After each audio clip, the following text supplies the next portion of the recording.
Congress party ఎన్నికలకు ముందు ఆ వర్గాల హామీ కోసం వరంగల్ వేదికగా సభ నిర్వహించింది. ఆ సభ తర్వాత తెలంగాణ వ్యాప్తంగా భారీ మద్దతు కూడగట్టుకుని ఎన్నికల్లో గెలిచి అధికారం చేపట్టింది. అధికారంలోకి వచ్చి 2.5 సంవత్సరాలైనా ఆ సభలో ఇచ్చిన హామీలు మాత్రం అమలు కావడం లేదు. దీంతో నమ్మిన వారిని నట్టేట ముంచారని ప్రతిపక్షాలు విమర్శిస్తుంటే, ఎక్కడైతే కాంగ్రెస్ పార్టీ సభ నిర్వహించిందో అక్కడి నుంచే మరో సభ ద్వారా ప్రభుత్వ వైఫల్యాలను ఎండగట్టాలని బీఆర్ఎస్ నిర్ణయం తీసుకుంది. ఇంతకు కాంగ్రెస్ పార్టీ నిర్వహించిన సభ ఏంటి? ఇచ్చిన హామీలేంటి? నాడు మద్దతిచ్చిన వర్గాలు ఎవరు? ప్రస్తుతం ఆ వర్గాలు ఏమంటున్నాయి? Let's watch. వరంగల్ రాజకీయాల్లో మళ్లీ హీట్ పెరిగింది. అదే ఆర్ట్స్ అండ్ సైన్స్ కాలేజీ మైదానం ఇప్పుడు హాట్ టాపిక్ గా మారింది. ఎన్నికల ముందు ఇదే ప్రాంగణంలో కాంగ్రెస్ పార్టీ రైతు డిక్లరేషన్ పేరిట భారీ సభ నిర్వహించింది. దేశవ్యాప్తంగా రైతు సమస్యలపై మాట్లాడిన రాహుల్ గాంధీ వరంగల్ వేదికగా తెలంగాణ రైతులకు పెద్ద హామీలు ఇచ్చారు. రుణమాఫీ నుంచి గిట్టుబాటు ధరల వరకు రైతు సంక్షేమం కోసం ఎన్నో వాగ్దానాలు చేశారు. ఆ హామీలను నమ్మిన రైతులు కాంగ్రెస్ పార్టీకి ఓటు వేసి అధికారంలోకి తీసుకొచ్చారు. కానీ ఇప్పుడు సీన్ పూర్తిగా మారిపోయింది.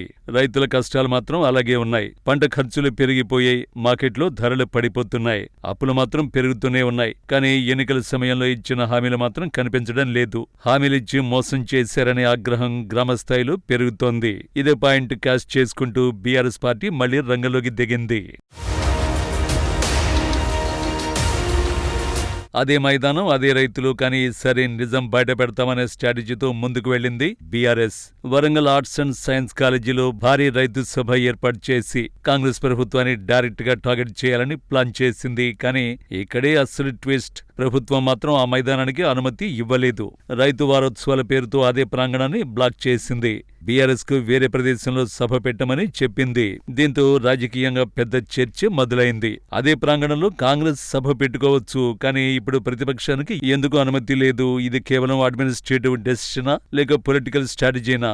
అయితే బీఆర్ఎస్ మాత్రం దీన్ని సీరియస్ గా తీసుకుంది.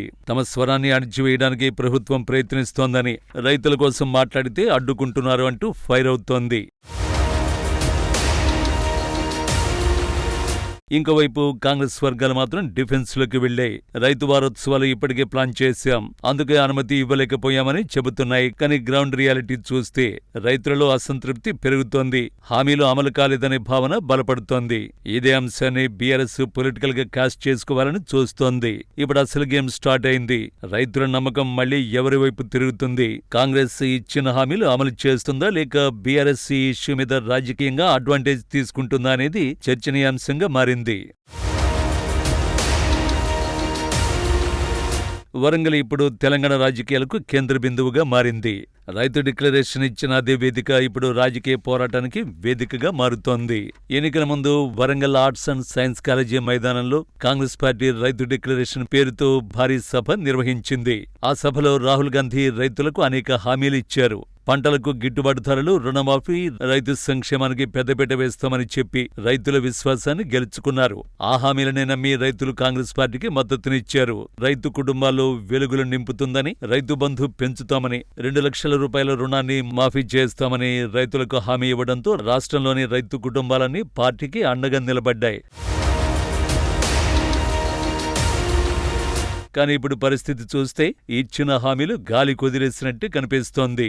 రైతుల సమస్యలు అలాగే ఉన్నాయి, హామీలు మాత్రం అమలు కాలేదు. ఇదే అంశాన్ని బలంగా ఎత్తి చూపుతూ ప్రతిపక్ష బీఆర్ఎస్ పార్టీ కాంగ్రెస్ ప్రభుత్వాన్ని ఎండగడుతోంది. హామీలిచ్చి అధికారునికి వచ్చి ఇప్పుడు రైతుల్ని మోసం చేస్తున్నారంటూ మండిపడుతోంది. ఇదే నేపథ్యంలో అదే Warangal arts and science college మైదానంలో రైతులతో భారీ సభ నిర్వహించి కాంగ్రెస్ పార్టీని ప్రశ్నించాలనుకుంది బీఆర్ఎస్. కానీ ప్రభుత్వం మాత్రం రైతు వారోత్సవాల పేరుతో అదే ప్రాంగణంలో అనుమతి ఇవ్వకుండా అడ్డుకుంది. ప్రత్యామ్నాయ ప్రదేశంలో సభకు అనుమతి ఇవ్వడం రాజకీయంగా చర్చనీయాంశంగా మారింది. ఒకవైపు హామీలు అమలు చేయకుండా రైతులను నిరాశపరుస్తున్నారని ఆరోపణలు, మరోవైపు ప్రతిపక్షం స్వరాన్ని అణిచివేస్తున్నారనే విమర్శలు. ఇవన్నీ కలిపి రాష్ట్ర రాజకీయాల్లో ఉద్రిక్తతను మరింత పెంచుతున్నాయి. రైతుల పేరుతో ఇచ్చిన హామీలు నెరవేరుతాయా, లేక ఇవి కేవలం ఎన్నికల హామీలుగానే మిగిలిపోతాయన్నది ఇప్పుడు హాట్ టాపిక్ గా మారింది. ఎన్నికలకు ముందు పలు ప్రాంతాల్లో సభలు నిర్వహించి ప్రజలకు అమలు కాని హామీలనిచ్చి అరచేతిలో వైకుంఠం చూపించి ఇప్పుడు అందరికీ చుక్కలు చూపెడుతున్నారు. ఎక్కడెక్కడైతే కాంగ్రెస్ పార్టీ సభలు నిర్వహించిందో అక్కడి నుంచే కాంగ్రెస్ పార్టీ మోసాలను తిరిగి ప్రజల్లోకి తీసుకువెళ్లాలని బీఆర్ఎస్ పార్టీ నిర్ణయించుకుంది. కాంగ్రెస్ పార్టీ మోసాలను, నమ్మక ద్రోహాన్ని బలంగా ప్రజల్లోకి తీసుకుపోవాలని బీఆర్ఎస్ పార్టీ సభలు నిర్వహించాలని నిర్ణయం తీసుకోవడంతో రాబోయే ఎన్నికల్లో తెలంగాణ ప్రజలు ఎవరి వైపు నిలబడతారనే ఉత్కంఠ నెలకొంది. ఇదిలా ఉంటే వరంగల్ మళ్లీ రాష్ట్ర రాజకీయాలకు కేంద్రంగా మారడంతో రాబోయే రోజుల్లో ఈ అంశం మరింత రాజకీయ వేడి రేపే అవకాశం ఉందని రాజకీయ విశ్లేషకులు భావిస్తున్నారు.